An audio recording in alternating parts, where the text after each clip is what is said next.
Good Thursday night, one and all. We're so excited for you to be here. I'm Bill Smith. He's Dan Davidson, and this is Trek Geeks Thursday Night Geeks, presented by Fansets. Dan, here we are again for our sixth time round the old Thursday night block. And right off the bat, I want to say we had a great show planned for tonight, but unfortunately, we've had a bit of a cancellation at the very last minute. Yeah, last minute. I just got done emailing with Brian's assistant. Brian is on set right now. He's on set doing stuff, which is totally awesome. But as a result of him being on set tonight, he has to postpone him coming on to Thursday Night Geeks to talk all about the incredible new action figures that Nacelle is putting out. But he wants to come on. We are going to schedule him for probably the middle of next month, and it is going to be a great conversation. I am so excited for these action figures. I cannot even tell you. So to be able to have the man on is going to be great. We loved talking to him a few years back. So yeah, that's where we're at. So you got to listen to us two dorks for the whole night tonight. So yay.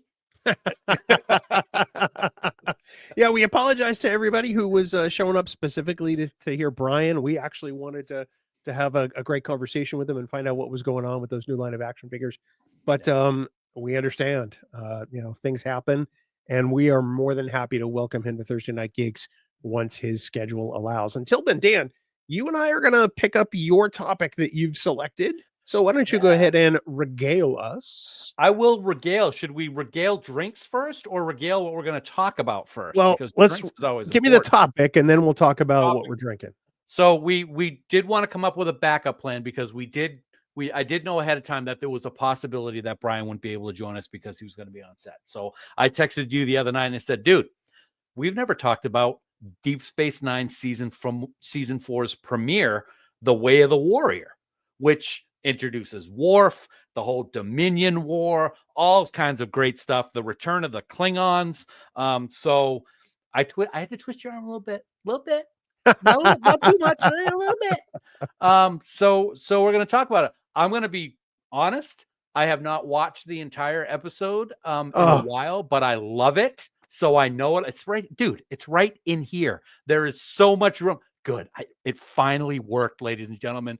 My plan has succeeded. Welcome to Thursday Night Geeks. I'm your host, Dan Davidson, forever and ever the only host, and it's going to be the best show you've ever seen. Oh, sorry. There he is. He's back. Never mind. What are you doing? No, I have been watching. I have been watching bits and pieces of it during the day today and last night. It's a great episode. There's a lot of stuff to talk about, and we're going to talk about it tonight, whether you like it or not. Well, Ross says that you should do an entire show of Farkisms now, and I don't think the world is prepared for that in any way, shape, manner, or form. There is an Oscar-winning level, and there is an entire episode of Farkisms level. I don't want to blow everybody away in just one sitting. So, yeah. Well, hello, Dave. Hello, Ross. Hello, Helen. Hello, Burley. Hello, Jim. And anyone else that happens to drift in. We are so happy that everyone's here, and we're going to have a good old time. So, Dan, you mentioned it before because you like to try to run this show, even though you have no idea what you're doing. You just show up to stream live. Click buttons. You don't even click buttons. You don't have access. That's true. So Dan, to answer the question, what are you drinking? Please let us know. It's going to be interesting to see what you think of this because you could be like, oh my God, I'm going to throw up, or it could be, that's very interesting. Tonight, I'm just going with a Crown Royal. Nice. Peach. What? Yes. I wanted to try it. I wasn't sure. I will say I was not sure how it was going to be, but I got a little bottle of it. I used to not like peaches when I was a kid, but I have grown to really appreciate peaches as I've gotten older. And if you like peaches, folks, this is like drinking a liquid peach. It is the strongest peach flavored anything that I have ever had.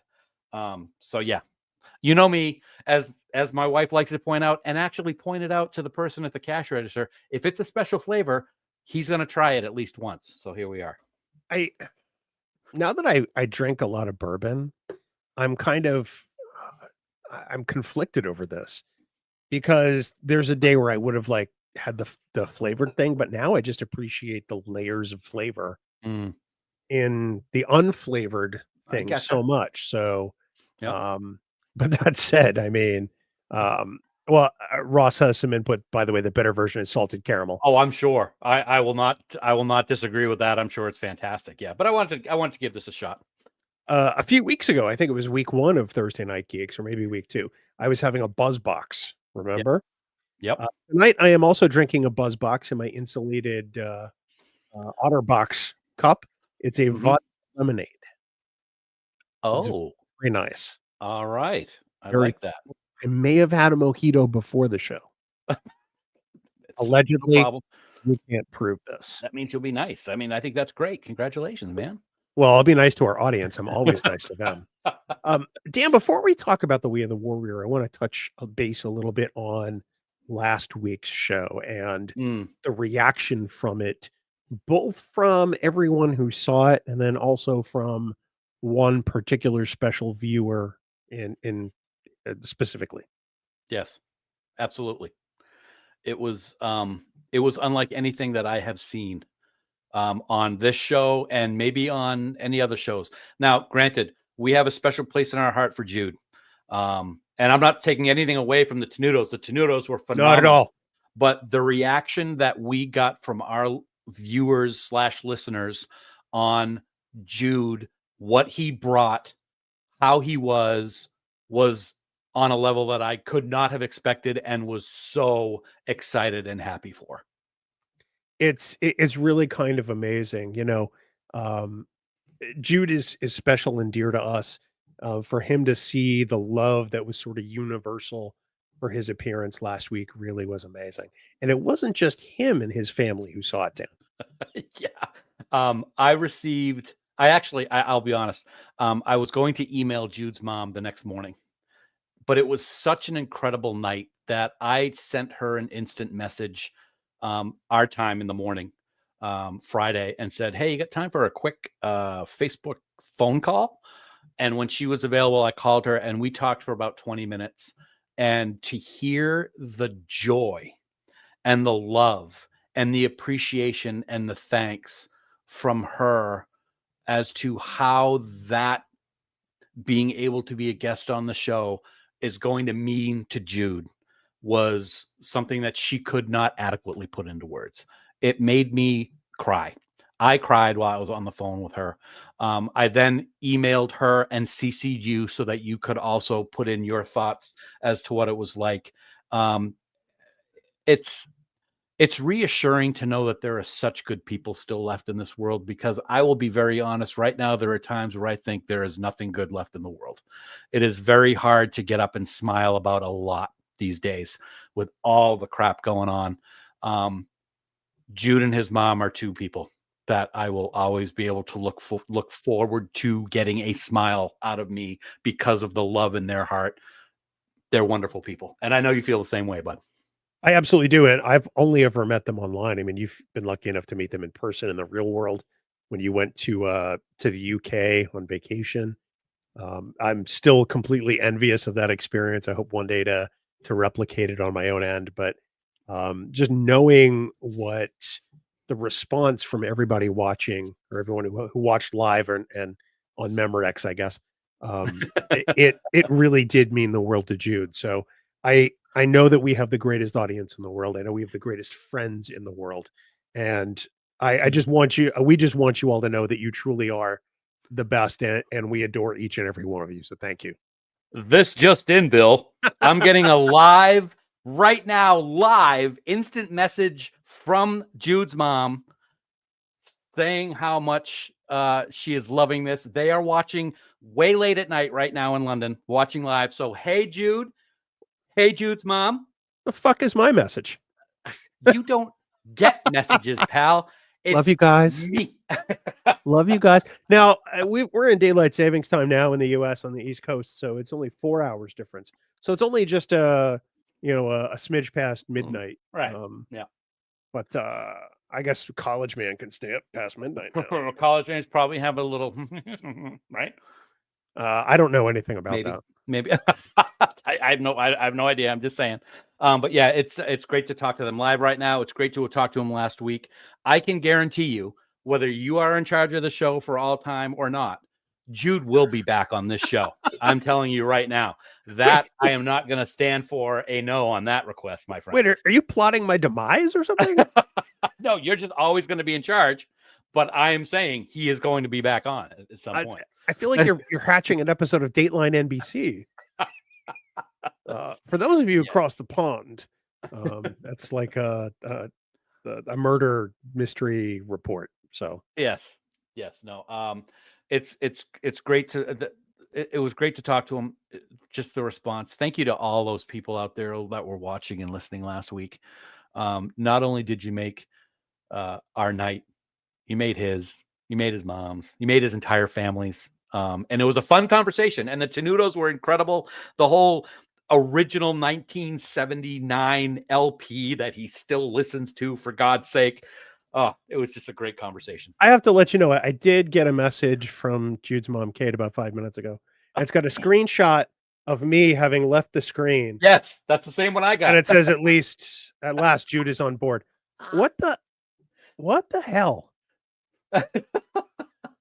I know Dan's the favorite. I know this. Hey, it happens sometimes. I'll take it when I can get it, right? Jim, no, it is not a surprise in any way. Just to tell you. All right, so always churning. Let's move on and talk about the way of the warrior. You found a really bad copy of a promo clip online. And Yes. Garcia, if you want to roll that as Dan starts to talk about it. Well, I'm curious as to why you wanted to talk about this. I wanted to talk about this because I remember when this first started airing before the fall of whatever year this came out. It's 30-something years ago now. It was incredible that not only were we going to be seeing a new season of Deep Space Nine, but they were bringing the Klingons back, and this promo really highlighted that with the big slam of the different daggers on each side of the logo, and that iconic voice doing the promo of what was going on and the Klingons, and just we have the Dominion that we have to worry about, and now all of a sudden they're fighting the Klingons. I was so excited for this season because of that promo. It just was so great. And when I was searching for it took me a while to find it. And yeah, the quality is not great, but I was so happy to be able to see it again. It brought that excitement back, as you can tell. Just watching that promo got me all excited for the show tonight, knowing that we were going to be talking about it. It's really great that these things exist on YouTube, right? Somebody finds this really old VHS copy, or maybe it's, some other video format, and they upload it to YouTube, and we get to watch it forever, even in bad quality. 480, baby. I love Helen's comment. Next time on Star Trek. Deep Space Nine. Ross says, should this be the next watch-along episode? I think so. Oh, that's a great idea. I'm up for that. That's fantastic. Dan might actually have to attend one of those. I for this one, I would. Yes, Matt. Don LaFontaine, the movie trailer god. Yes, he absolutely was. But that kicked off the excitement for season 4. Now, there were a lot of things that was going on between season 3 and season 4 in that buildup. Of course, the whole idea that everybody was talking about, the Klingons have become soft in TNG. What are we going to do? They were such badasses in TOS. We got to do something. So the entire kickoff to season 4 was the Klingons were back. It was going to be bad. They were going to be their old style warmongering psychopaths. And right out of the gate, that's pretty much what happens. Well, remember, this is the season premiere of season 4, right? The episode before this, the previous summer, The Adversary, Sisko gets promoted to captain. Mm-hmm. We get, the goatee and the baldness back, I think, on some level. And Odo kills a changeling. Yes. So there's a lot that precedes this. And to hear during the off season, if you will, that Worf was coming to Deep Space Nine, I got to tell you, I was not excited initially. I don't think I was either. I like how the reasoning why they brought him in. But still, it's like, really? Deep Space Nine, you want to be your own unit. You want to be your own show. You want that special magic. You're riding the coattails of TNG by bringing in Worf. So, yeah, I totally agree. Turned out okay for In hindsight, absolutely it did. most of DS9. Yeah, the rest of the run. But yeah, I don't disagree with you, man. It was like, really, Worf's coming in? Oh, all right, okay. How are they going to do that? I was worried it would be a bit like trying to jam a square peg in a round hole, because TNG is about everybody in harmony and getting along, and the crew's not allowed to argue, and all conflicts are resolved by the end of the episode. And then you get to DS9, which is decidedly not that. Not at all. And would that make Worf stick out like a sore thumb, or were they planning on getting rid of anybody else because they were bringing Worf on? I had a bunch of questions, and I just didn't like the prospect of them jettisoning a different character, because I loved all the Deep Space Nine characters at this point. Like, Right. who could we potentially lose? Odo? No. No. Bashir? No. Jadzia? No way. Mhm. So that's really kind of what I was hoping for. The thing I'm really glad about is that the writers understood that was a concern, and then wrote perfectly around that concern to make it fit. Yes, I totally agree. That's one of the things that we've talked about for years on Trek Geeks is the writing. The writing makes everything work, and they did here. And this was a great example. The Klingons are there. There's stuff going on. There's orders being disobeyed. Klingons are killing other Klingons because of stuff that's going on. Martok, who, I'm sorry, Martok is one of my favorite Klingons ever. But in this episode, when he has both eyes, just looks wrong. Just looks wrong. I put it right out there. I'm watching it this morning. I'm like, I don't like the look on him. He's got both eyes. I don't like it. So do you refer to him as not Martok? Yeah, Martok-ish. Yeah, he's got Martok the voice. Light. Yeah, Martok Light. He's got the voice, and you gotta love it. The blood will tell. Yeah. Would he be Martok Heavy because he's got two eyes that work? I like that we could go that way. Yep. Yeah, absolutely. he's full-bodied Martok. He's got that. He still has that tooth in this first episode. It's like the twang tooth right there. So yeah. The what tooth? Twang. Yeah. But they need to do something. So of course, Jadzia says, the best way to handle Klingons is with other Klingons. So that's how they're able to get Worf to show up. And God bless Worf, shows up, setting up his quarters, and puts a picture of the son that he raises horribly right there on the table. A son he hasn't seen in years. Yeah, absolutely. Yep. We should talk about the episode details, the sort of tail of the tape, if you will. This episode, The Way of the Warrior, parts 1 and 2, written by Irish Stephen Bear and Robert Hewlett Wolf. Hewlett Wolf, and directed by Jim Conway. All three of these individuals, at one point or another, will have participated in Trek Talks. That's right. The next installment coming up, First Contact Day, Saturday, April 5th. Jim Conway, a previous guest, and we'll have both Ira and Robert Hewlett Wolf this year. Beautiful. That's going to be fantastic conversation. Sorry, a little tangent and an impromptu ad. I like it. We continue. I really appreciated the way that they dealt with the fact that the Enterprise was gone. Yeah, and destroyed in generations. A problem with it. Yeah. And Worf's not doing so well. Not doing good at all. Yeah. He I think that ship made up a large degree of his identity, not necessarily the role, although that did play a part in it.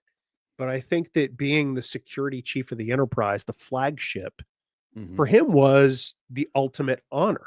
Yeah. For a Klingon. I mean, let's face it. You don't want to be this chief security officer of, a second contact vessel, the Cerritos. You don't want to be Shax. You want to be on the flagship. And all of a sudden, the flagship's not there. And there was nothing he could do about it. I think at this point, Worf is still in mourning over that ship. He's in mourning over losing the ship.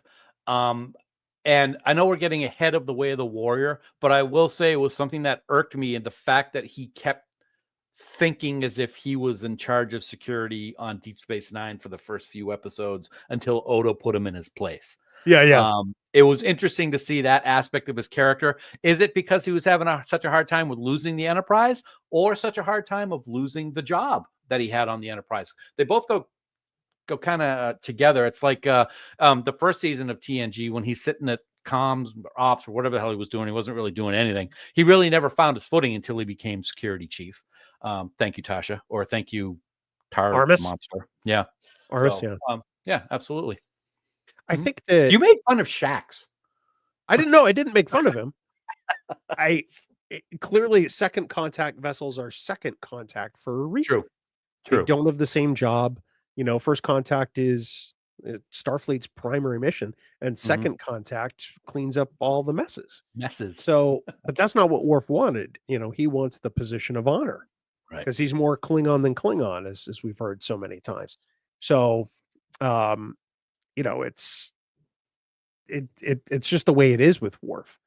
I really do appreciate the way that Sisko treats Worf coming on board, because he knows this isn't an ideal situation for Worf.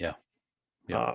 I mean, he essentially is us in a sense, because welcome, Worf. We want you to be here. We know it's tough. Let us give you a big hug. But he's very reassuring. And I think it takes Worf a little bit to understand that Sisko is not Picard. Yeah. All he wants to do is get back to Boreth, where he's been. At the monastery. He's talking about resigning from Starfleet. He doesn't like living among humans.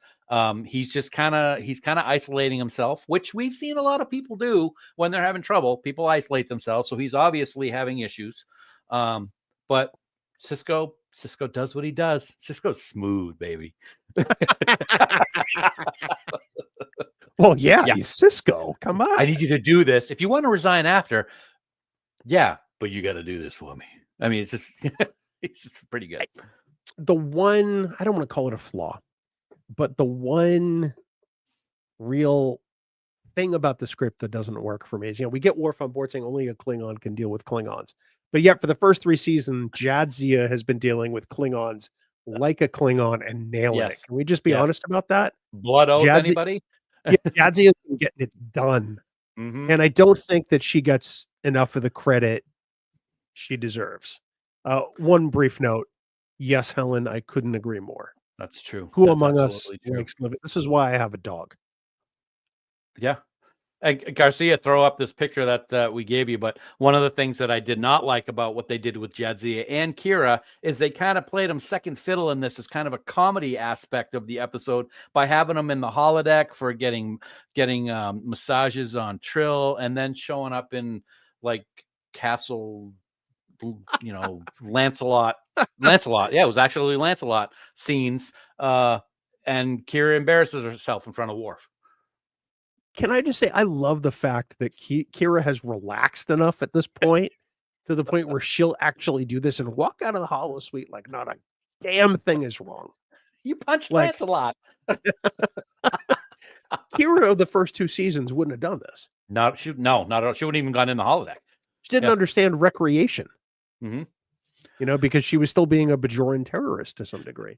Exactly, I'm sorry to jump on your toes there, which she does the first time they're in the holodeck at the beginning when they're at the Venetian baths on Trill, when Jadzia goes, well, what did you do when you were a kid to relax? She goes, well, I would pray that the Cardassians would stop killing Bajorans. It's like, whoa.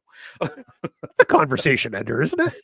A little bit. And it did. It ended the conversation. She was like, oh, sorry.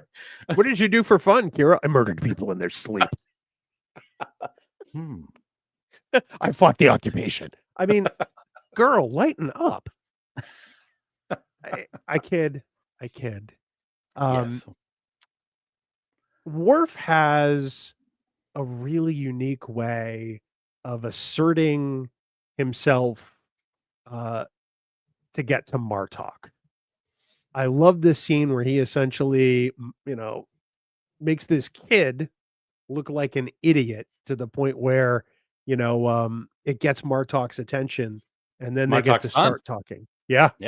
Drex, I believe. Yeah, Drex. Absolutely. He does it perfectly. I mean, he knows how to deal with Klingons Jadzia. But yes, absolutely. And it does exactly. It has exactly the type of response that you would expect from a Klingon when Martok confronts him. Absolutely. I appreciate some of the bits of Klingon lore they bring in here. I mean, Ron Moore gets a lot of credit for writing a lot of the really good meaty Klingon parts, but I think that Ira and Robert Wolf do an amazing job with this episode of making it seem believable and not out of step with TNG. You know, because in TNG everybody's happy, you know, the world's our allies with the exception of the Romulans. And in Deep Space Nine we get to things being a little strained. And I Yeah. really think they do a good job of sort of creating that change in the relationship before there can be some détente. Ooh, détente. I like that. Thank you. Yeah, I used a big word that I wasn't sure you'd know. I don't know what it means, but it sounds good. Yeah, no, that's good. You should Google it sometime. It's a really good word. I might do that.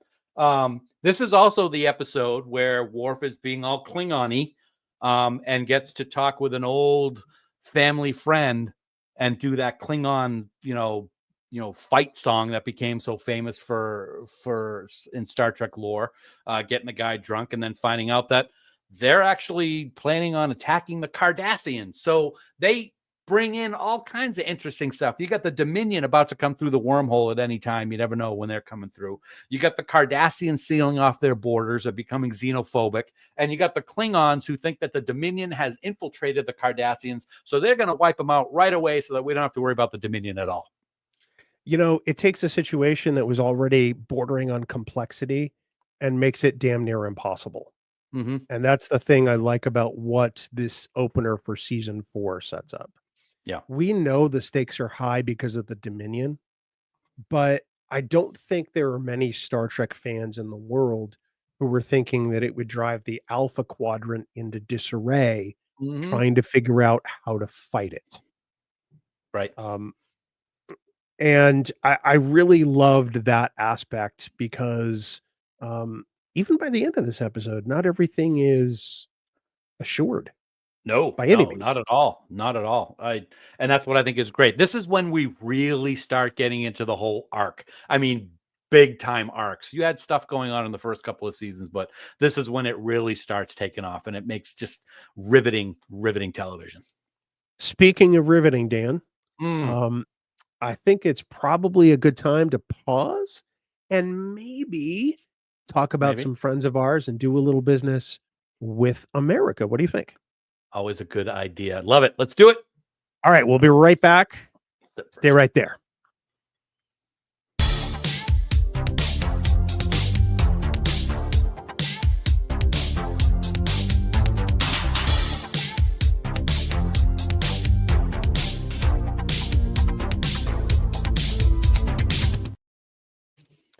So Dan, earlier today, you and I had a conversation where you said you were going to create a Trello board that had all the stuff on it, but I didn't get added to it. So I'm not able to see it. So okay, then. Well, that same copy is in the Kira episode if you want to pull it up real fast. I'm going to wing it because I shouldn't need copy after doing this for 8 years. You shouldn't. And you know why that is? Because we love to thank our dear, dear friends at Fansets, not only for the relationship we've built over the years, but for being the presenting sponsor of both Trek Geeks and now Thursday Night Geeks, Dan.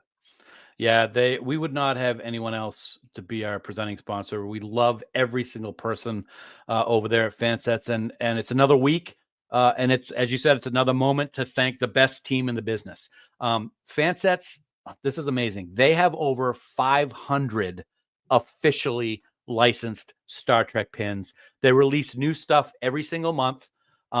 Although there are no new releases this week as we live stream here on Thursday night, you still want to head over to fansets.com right now. You want to click on the fan shop link and then click on back in stock because they have 35.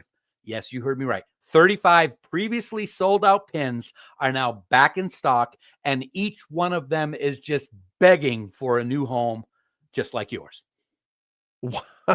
Wow, begging for a new home? Is that what we do now? Deltas are begging deltas. Begging Delta. Exactly. There's a whole bunch of them. I mean, just lots and lots of fun stuff that has been sold out. Sometimes it takes a long time for them to get these things back in stock. Of course, now with all the trade wars going on, stuff coming over from overseas has been very difficult to get into the United States. So the fact that they got 35 of these bad boys back up on their website is fantastic. Go buy them. Go buy them right now. And of course, when you buy them, put all of those back in stock pins in your cart, all of them. Just get them because you want to get them in your house and you want to, wear them all. Dan just likes to add every single pin he owns to his clothes, and then he can't walk because it weighs like 400 pounds. But that's okay. Put them in your cart and at checkout, enter the special discount code Trek Geeks for 10% off your entire cart. Yeah, the whole thing, Dan. All of it. 10%. Mm-hmm. And of course, don't forget, when you spend more than $30 on fansets.com, you are automatically going to get free shipping in ye old United States, Dan. Absolutely. It's awesome. $30 free shipping. Trek Geeks 10% off. Fansets. Our pins have character, and we thank our friends at Fansets for being the presenting sponsor of Thursday Night Geeks. We're coming up on Saturday. Don't change the background yet, Garcia. Here we go. Are you just figuring out that their pins have character? You said it like it was the first time you've heard about it. Trying something new, Their pins have character. What are they, after your Lucky Charms? After something. I don't know what it is. That's funny. Oh God. Okay. Now I can see some ads too. That's great. This is a true statement. Fansets brings class to Trek Geeks. I know it's not the other way around. That's so awesome. Thanks, Jason. Nice. Okay, now we can change the background, Garcia. Sorry about that. And of course, Dan, let's talk about our friend JC at Kryptonite Creations. You have a box that's coming to you tomorrow. I have in my hand a Star Trek Discovery Type 2 phaser right now, and I'm blasting the screen to get you. Wow, I have my shields up, so nothing's happening. That's all right. You don't have a personal shield. Come on. No, amazing work. The detail. Throw that up to the camera again. Well, don't throw it. You don't want to break. But look at the detail on that thing. Hand painted. Amazing. Look at the Discovery logo in there. You can just hear. You can hear the sound. You can feel the heat of the phaser beam slicing through Bill's skull. It's awesome. What? I'm sorry. I went off a little track, but the detail that JC puts in these things is amazing. I cannot wait to receive my package tomorrow. I'll be having one of those. I think the medical tricorder was one of the ones that's in that box, and also a first contact phaser. Oh my goodness, it's going to look great on my collection above me here. I believe it's the regular tricorder. Regular tricorder. That's okay. Regular tricorder is good. Look at you got stuff all over the place. First contact phaser. There you go. I was holding it up. Very nice. It must look really dumb. That's all right. Yeah, the best thing about these things is, you can get some of these things and you can, put them on your shelf, or you can bring them to conventions if they allow that kind of thing. And, you're not breaking the bank with what you're spending. I mean, it costs a lot to buy a 3D printer, and then it costs a lot to maintain that 3D printer. And then you got to spend money on, the stuff that goes on the inside that makes the thing. I don't know anything about it. But the best part is that JC is going to do that all for you. And then he's going to ship it to you in a box, and then you get to look. So please, everyone, head on out to kryptonitecreations.myshopify.com. Check out what JC has and maybe throw him a purchase or two. It's pretty fantastic. And honestly, I'm waiting for a Nomad. That's what I'm waiting for. Oh, very nice. Well, see, that's something I was going to say. Go check him out on Instagram. Hit him up, and if you have an idea, throw it at him. Maybe it's something that he can design and do. I mean, after all, he made this like amazing, beautiful Trek Geeks headphone holder, which will be sitting on my desk tomorrow afternoon with these very headsets sitting on top of it. So yeah, I'm sure that he'd be willing to do some business with people. You know what I'm saying?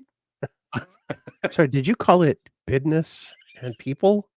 I think the sound just went out for a second or two. I think the peach is getting to your head, quite frankly. It's good stuff. But that's kryptonitecreations.myshopify.com. Get on out there and check out JC's stuff. He's really got some cool things, and we're pretty sure you'll dig it. That's kryptonitecreations.myshopify.com. shop.myshopify.com.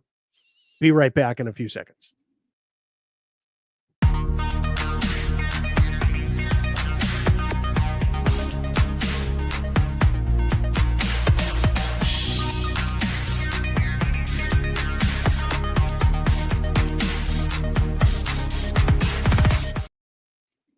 You know, one of the other things I love in The Way of the Warrior, Dan, is really kind of the blossoming of the relationship between Cassidy Yates and Benjamin Sisko. They get their first kiss in this episode. Yep. And that's momentous. I mean, it's only, good, well, mostly good stuff from there, but this is a really big change for Benjamin, because the first 3 seasons, really kind of the ghost of Jennifer has haunted him more than a few times. Yeah, good point. And right at the very beginning of this episode, Cassidy shows up for dinner. I love the garb that Sisko is wearing. He's off duty. He's got that African culture garb. It's awesome. And this is the first time where he's very bald with the goatee, and she's digging it.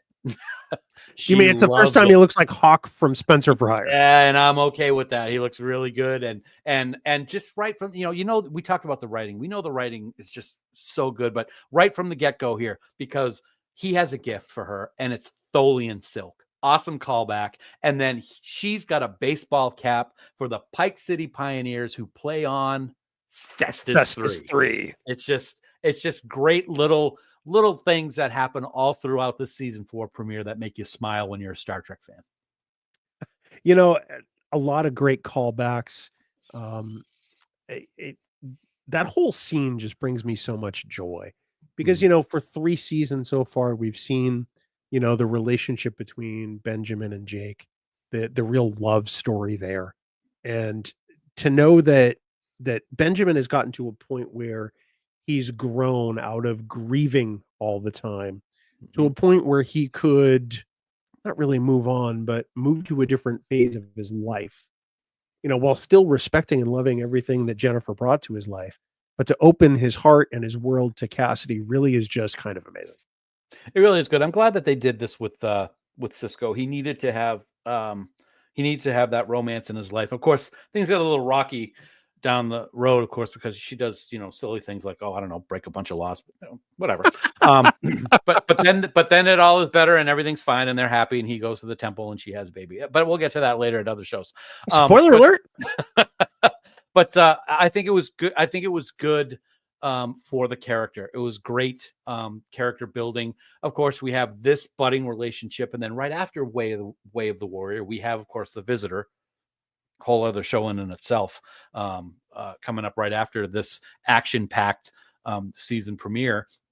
But on top of the relationship aspect, Sisko's got a lot of decisions that he's got to make right off the bat here that show that he probably is the single most captain in Starfleet, with the decisions that he needs to make based on the vicinity of the wormhole, the Dominion, and what's going on in this episode. Because the Klingons are out to get the Cardassians. They're going in, they're destroying some ships. They want to take over this Cardassian freighter, who they believe has representatives who might be Dominion operatives. And he has to make a decision. Is he going to side with the Cardassians, or is he going to side with the Klingons? And it puts him in a very difficult position. Next time on Trek Geeks, the Cardassian War. Cardassians. Yes. You're with the Cardassians. Eh? Cardassians, yes. So, right. I mean, we see in later seasons how he is in terms of the power that he holds with the decisions that he makes for the Federation. Well, starts right here in this episode. That's 100% true. I think that at this point, with the evolution of, his grief with making captain, Benjamin Sisko is a different man on this journey. And, I've always felt that Deep Space Nine really was Sisko's story more than it was anything else. Because really it's the journey of Sisko from Starfleet officer to emissary of the prophets. And, I think this is a pivotal juncture, because I don't think that without this development in his life, there's no way he can fulfill his destiny at the end. Yeah. absolutely. Whether from the Bajoran texts or just whether, when it comes to just good versus evil. I don't think there's any way that Benjamin Sisko can fulfill that obligation, if you will, um, without this evolution of his character. Do you think that there was that philosophical discussion of the evolution of this character when they were doing these episodes? Or do you think it's something that came along after the fact? Knowing the writer's room, I almost think there had to be. Hmm. Because this is a writer's room that was always looking, downfield. Yeah. They were looking at, this episode and the next episode. It was, all right, where is this going to take us in the grander arc of the Dominion War and Sisko? So maybe they did, maybe they didn't, but the fan in me, the head canon in me wants to believe that they really did have that in mind. Yep. Gotcha. On top of the philosophical and character evolving aspects of this season premiere, this is the first time that we get some damn awesome special effect, big battle scenes at Deep Space Nine. I mean, it's one thing at the beginning of the episode where thousands or appears to be thousands of Klingon ships are decloaking in all kinds of directions, backwards, forwards, up, down, left, right. Looks awesome. But then after this thing that we talked about a minute ago, where they have to stop the Klingons from destroying the Cardassians. Kardashians? No. The Cardassians. No, Cardassians. They're hightailing it back to DS9 and need to get there before the Klingons can catch them, because during the summer months when we were waiting for season 4 to start, apparently Deep Space Nine had been doing some heavy maintenance, which Sisko actually talks about with Cassidy when they're having dinner. Oh, just a maintenance cruise on it, because they've armed this sucker with 5,000 photon torpedoes ready for the Dominion, and they're going to use them on the Klingons. And this battle is pretty awesome. Can I tell you, when that was revealed during the battle, I literally said, "Oh shit!" Because here that that Deep Space Nine is just firing photons right and left, and it's auto targeting. I'm like, "Holy crap! This is amazing!" Yeah. I shudder to think at what the effects budget was for these episodes, because this is episode 401 and 402 essentially, so it's 2 episodes worth of budget. I can imagine that they spent every dollar and then some on special effects, because we get special effect shots we have never seen in Trek before. And that because they loved it, the fans just loved it so much. I mean, that Klingon battle, I mean, that mothership is just awesome, but they have amazing battles from here on out in Deep Space Nine that I don't think any other series has come close to being as good, as massive. Maybe Picard, the finale of season 1, but it's just incredible what they were able to do, and it holds up to this day. It really does for a show from the 90s. I was going to say maybe the Discovery season 2 finale. Yeah, that's true. Or even the premiere with the battle at the binary stars. That was pretty impressive. But you're right. As far as Berman era Trek, it never gets better than this, and this is amazing. Yeah. One of my favorite parts about all of those ships is that in the backgrounds, they're using like Playmates toys and Hallmark ornaments, and Erdl models, to try to keep the production costs down. I can just imagine them suspending something like this on a wire. This is the diecast Enterprise from Galoob in 1988, which almost just fell out of my hands. It's the Battle Bridge. Yeah, well, it does separate. There you go. But I can imagine just some of these being suspended by fish line in front of a blue screen or a green screen, and just looking there. It's like, we had no idea back in the day, right?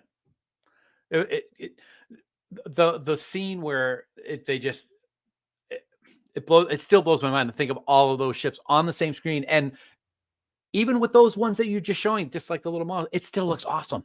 It really did. It really, for television special effects, they really started outdoing themselves starting in season 4.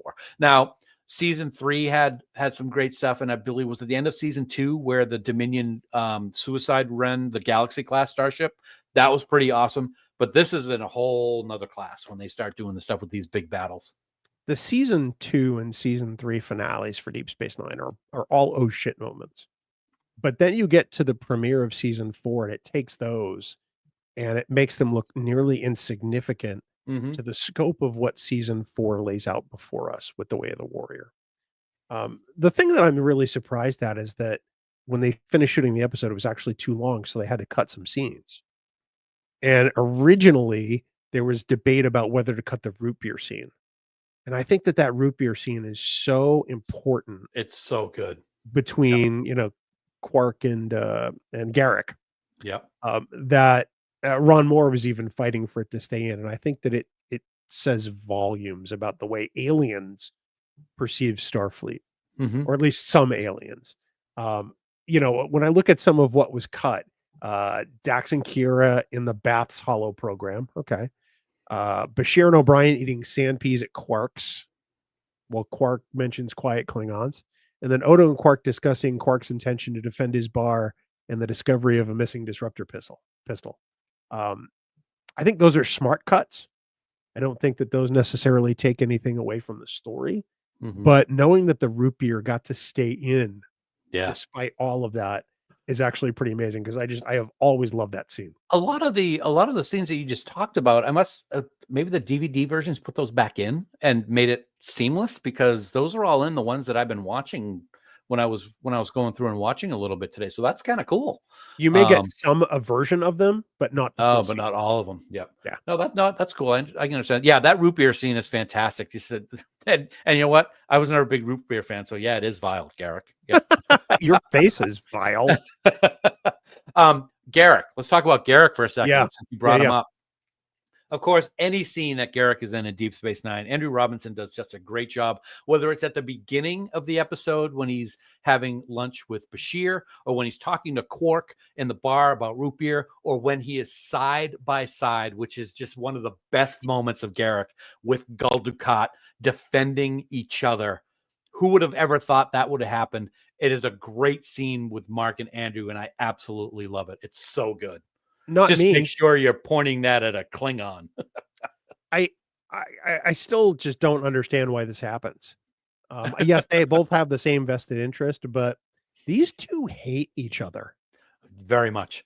So that really kind of tells you what's at stake, right? Mm-hmm. And just even the look on Andy's face as Garrick is like, I'm wearing a couch and you're not. I'm not sure what I'd rather wear, though, because I'll tell you what, Cardassian military uniforms do not look comfortable at all. Yeah, I never understood the functionality of those uniforms. I get the way they look. Yeah. But yeah, there really is no reason for it other than they look really good on camera. Yes. They've got lots of angles, and that's great for the light, but really that's about it. Yeah, it's like what they did with the Romulan uniforms. Yeah, with those shoulder pads. Yeah. You actually have those shoulder pads in a lot of your clothes now, don't you? I do. Sometimes some I take out, some I leave in. It all depends on the mood.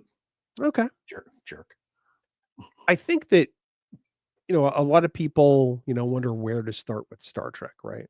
And I think that if you're coming into Deep Space Nine brand new and you just happen to see this first, it's really not a bad place to enter into Star Trek, even though you missed the first 3 seasons. But I mean, you get a lot of what Star Trek is about in this episode. Mm-hmm. Absolutely. And even the things that you don't really understand, you don't necessarily have to understand them perfectly to be able to know what's going on going forward. You kind of be like, what's going on with Worf? What happened to him before? Yes. What's the Dominion? But all of that information plays out in a way that you don't have to see the previous seasons in order to really understand what's going on going forward. And you said it earlier, man, and it stuck with me since you said it. What goes on starting here with what the Dominion is able to do with the Alpha Quadrant and put it into such chaos with all of the superpowers is without really even doing anything. They've been over in the other side of the wormhole for the whole summer break. So they really haven't done anything. But they're able to do such they're able to cause such chaos and confusion. It really shows what a powerful enemy they were in Star Trek. I think of the Dominion as maybe one of the best villains in Star Trek history. Really? Yeah, I I'm kind of love the surprised by Dominion that. because they're conniving.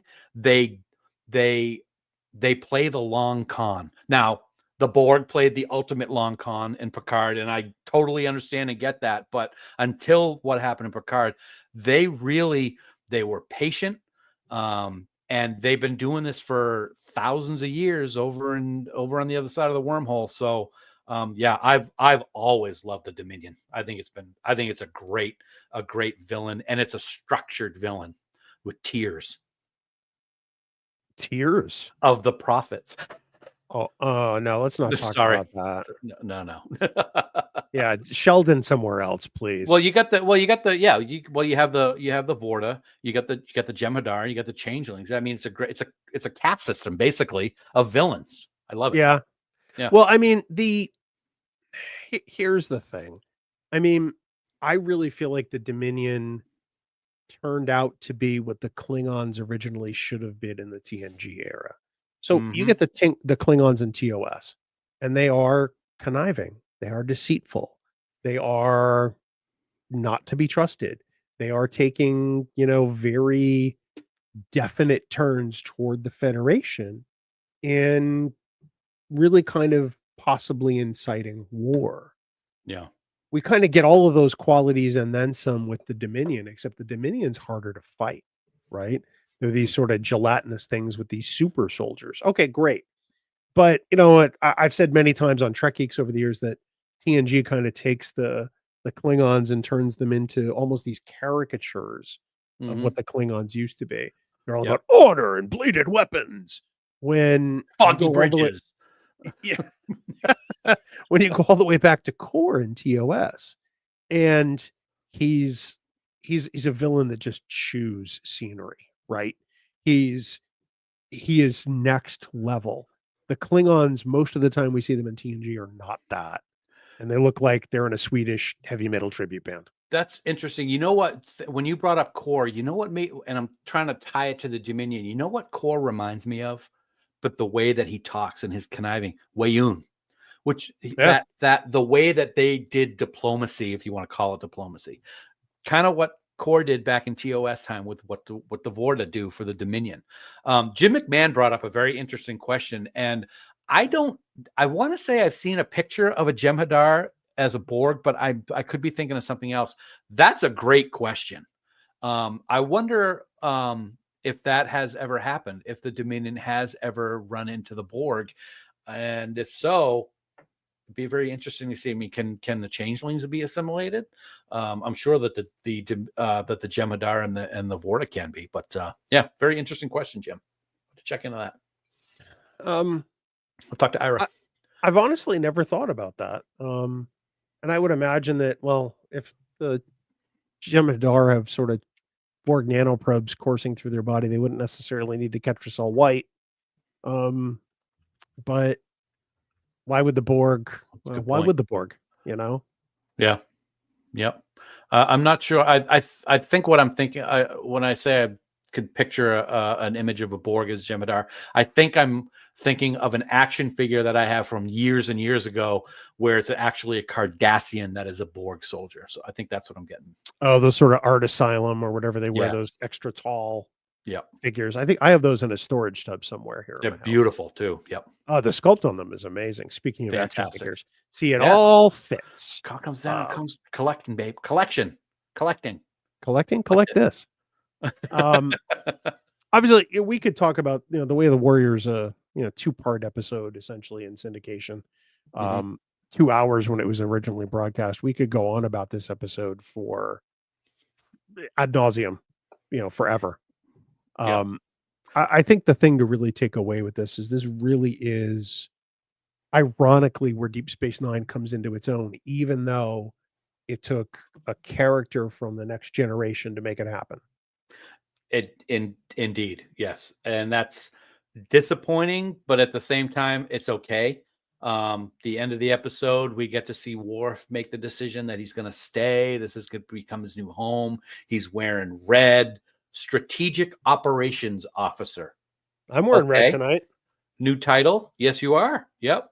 This is my TNG sweatshirt. I was going to say if it was TOS, that'd be so much better. But no, it's a TNG sweatshirt. Well, I red. think it's from ThinkGeek back in the day. If Phrase Oh winds my. up seeing this, he could confirm that. But Deep cut. um, Deep I've cut. had it for years. Yep. Cool. But, Cool. So yeah. do you think that Worf becomes more interesting on Deep Space Nine? I think he becomes more. I think he has more parts of himself that we get to see. I think that, to your point, in TNG, Klingons became the grunge band, or the heavy metal band, and honor, blood, death, glory, and we got to see parts of Worf that weren't like that. And that was good, but at the same time, it was awkward because we've been so used to seeing Klingons a certain way. So to see him fall in love with Jadzia, for example, fall in love, or whatever it is that happened with Ezri, that type of thing, a little strange, a little different, but not something that I disliked, just different. That makes sense? It does. I'm going to tell Mumfrey right now. We just tread lightly about my boy Worf. You tread lightly, sir, or else you will have to find your hotel in Vegas. What about you? What do you think? I don't think he becomes more interesting per se. I think that the Worf before he took over for Tasha was ultimately more interesting because he had to go through a lot to get there. Mm-hmm. He's only getting this job because he's, the highest ranking Klingon in Starfleet. Right. Or probably the only Klingon in Starfleet. Right. And he just so happens to wind up with Sisko, who I think is, the best captain. And perfect for him. Perfect for him Yep. at that time. Yep. What I think is interesting is what Worf has to learn to become a better Starfleet officer, or at least one that's more than just blowing shit up. Mm-hmm. I think that he has to learn that, being on a starship or being, on a space station is more than just standing behind the horseshoe and firing the phasers or the photons when the captain says to.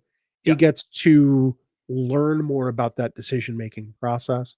There's a great episode in season 4, The Trial, which has Ron Canada as a guest Klingon. Fantastic episode. Which is just amazing because you explore whether or not Worf made a mistake. Mm-hmm. Yep. And if I can build on that for a second, later on down in season 6 or 7, where he has to make a decision on what to do with regards to rescuing a Cardassian dissident or saving his wife. And that has huge repercussions on what his career path is going to be. And that's not something that we would have seen in Worf on TNG. Worf follows orders. He does what he's supposed to do. No questions. It's kind of interesting that he does evolve into that type of character as Deep Space Nine progresses. He does. He becomes I hate saying it like this, but a more rounded human. Yeah. Even though he's more Klingon than Klingon, as we've said before. Mm-hmm. I think that he learns that what he's committed his life to is a lot more complex, I think, than even he truly realized. I love this growth for him. Don't get me wrong. I think that Worf has the best growth during those 4 years he's on Deep Space Nine. I just don't necessarily think that it makes him more interesting. Yes, that's a good way to put it. That was hard for me to say. Interesting, more layers to him. He's like that Shrek onion. Yeah. Your face is like an onion. Mumfrey's face is like an onion, and so is Matt's. I throw that out there. Well, Dan, we're at the top of the hour, so this is probably a good place to pause. Before we go, we do want to bring up really briefly that Trek Talks 4 is coming up Saturday, April 5th, First Contact Day. With events kicking off at 9:45 a.m. Pacific on the Trek Talks YouTube channel. It's going to be all over social media, or you can go to trektalks.net for more info. Dan, we are incredibly lucky because so far we've only had one guest tell us they can't make the new date. Yeah. Yep. One. That's pretty awesome. Yep. After having to delay it by almost 8 weeks. Mm-hmm. So we are overjoyed. It's going to be a great show, and we can't wait for everybody to see it. It really is going to be awesome. They have all been awesome there for such a great cause. Of course, we postponing it till a few weeks from now was the right thing to do with all the devastation taking place in LA, and now they're dealing with bad rainstorms. It's just a mess out there right now. So yeah, it's going to be a great day. There's going to be a lot of great discussion and hopefully a lot of money raised for an incredible organization, the Hollywood Food Coalition. Programming note: next week I will actually be traveling for work, so there won't be a brand new Thursday Night Geeks. Oh yeah, hey, by the way, there's a lunar eclipse tonight at 3 a.m. Eastern, by the way. If you happen to be up and about, check it out. Ross is going to be watching it. Ross, I hope you take some pictures, buddy. Take some pictures because I'm going to be sleeping. Yeah, me too.